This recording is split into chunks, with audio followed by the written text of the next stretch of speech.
देश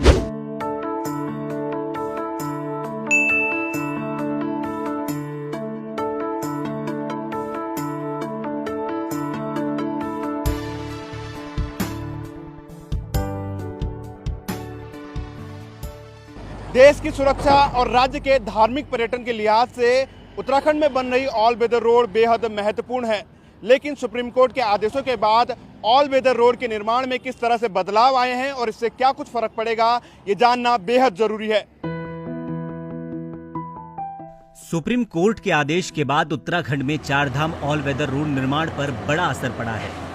कोर्ट के आदेश के बाद चारधाम ऑल वेदर रोड की चौड़ाई 2 लेन से घटकर 1.5 लेन हो गई है। सुप्रीम कोर्ट का यह फैसला ऐसे वक्त में आया है जब ऑल वेदर रोड का काम 70% तक हो चुका है। इस आदेश के बाद जोशीमठ से आगे बद्रीनाथ तक, उत्तरकाशी से गंगोत्री और यमुनोत्री की तरफ जाने वाली सड़क की चौड़ाई पर असर पड़ेगा।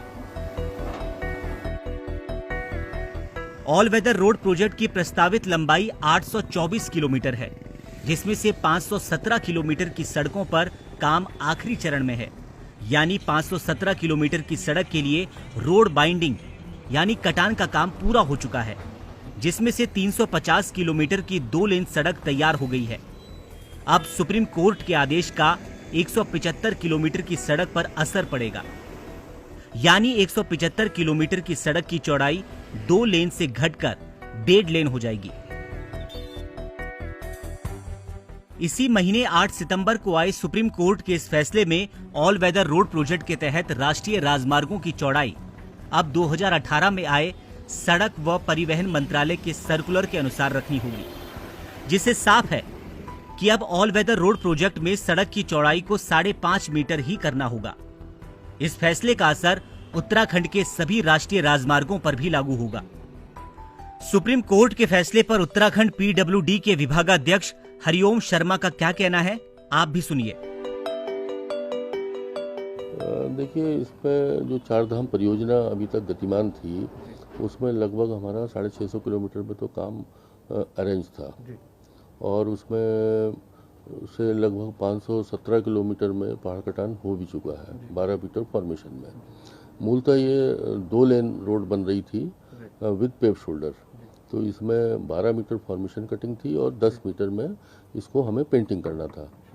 जो माननीय सर्वोच्च न्यायालय द्वारा अभी 8 तारीख को जो आदेश जारी किया गया है, उसमें उनके द्वारा निर्देशित किया गया है कि अब पेंटेड विड्थ की चौड़ाई 5.5 करी जाए। 5.5 का मतलब है कि 1.5 लेन। अच्छा।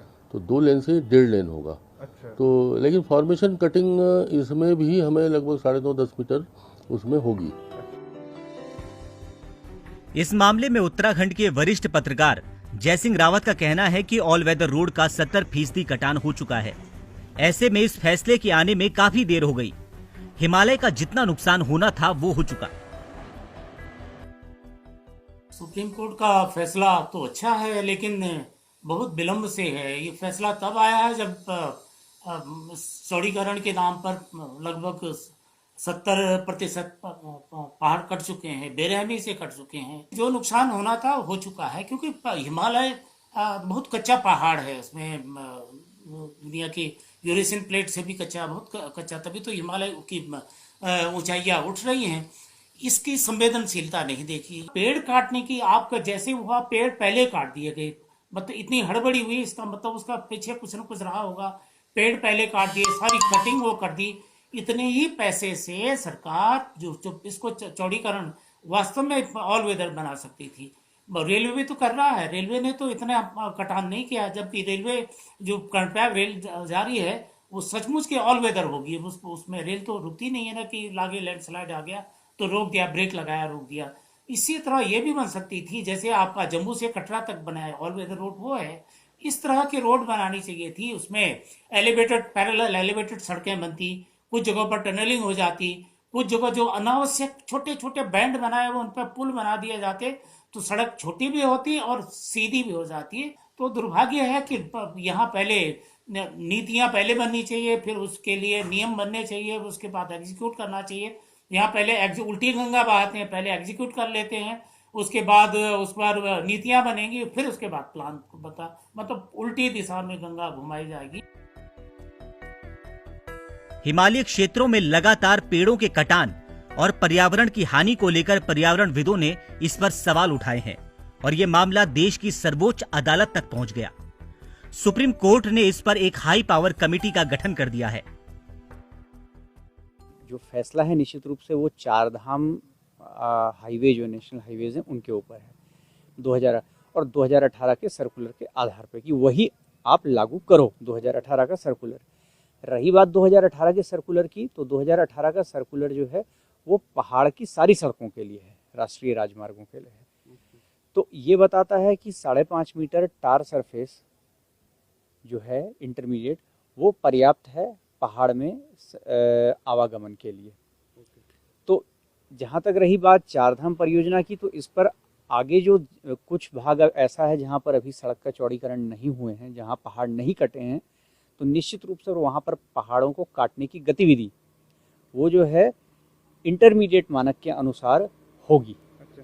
सर लेकिन जब इंटरमीडिएट मानक के अनुसार वो गतिविधि होगी तो निश्चित रूप से बहुत तादाद में जो है पेड़ पौधों की सुरक्षा होगी।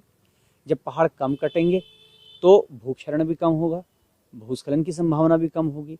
जब पहाड़ कम कटेंगे उन क्षेत्रों में तो मलबा भी कम पैदा होगा और उसके निस्तारण की समस्या भी जो है मग डंपिंग जिसको कहते हैं, डंपिंग की समस्याएं भी इस स्तर पर नहीं होगी जिस स्तर पर ये आज देखने में आ रही है। हाई पावर कमेटी के सदस्य हेमंत ध्यानी कहते हैं कि कमेटी ने भारत सरकार के 2018 के सर्कुलर को आधार बनाया, जिस पर फैसला सुनाया गया है। अब बात यह है कि इस पर सवाल खड़ा होता है और आप लोगों को प्रश्न करना चाहिए ये स्वयं जो है सरकारी महकमों से कि भाई ये 2018 का सर्कुलर उनका ही था, तो आखिर ये एचपीसी जो हाई पावर कमेटी है या जब कोर्ट में भी जब ये विषय चल रहा था उस समय उनके संज्ञान में क्यों नहीं लाया गया? इतना विलंब इस सर्कुलर को क्यों जो है कोर्ट से और हाई पावर कमेटी से अंत तक शेयर नहीं किया गया, छिपा के रखा गया?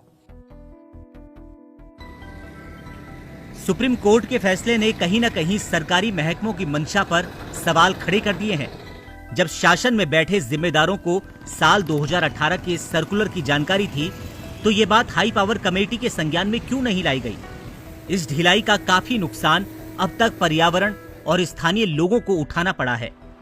अगर पहले ही ये काम कर दिया जाता तो ना सुप्रीम कोर्ट के दखल की जरूरत पड़ती और ना किसी कमेटी के गठन की, और 12,000 करोड़ से कहीं कम खर्च में चारधाम यात्रा मार्ग का निर्माण पूरा हो चुका होता। सुप्रीम कोर्ट के आदेशों के बाद उत्तराखंड में बन रही double lane all weather road की चौड़ाई जो है वो घटकर 1.5 लेन हो जाएगी। तो वहीं सुप्रीम कोर्ट के इस आदेश का फैसला उत्तराखंड में बनने जा रही तमाम अन्य हाईवेज पर भी पड़ेगा। अपने सहयोगी विश्व सैनी के साथ मैं धीरज सजवान, ईटीवी भारत, देहरादून।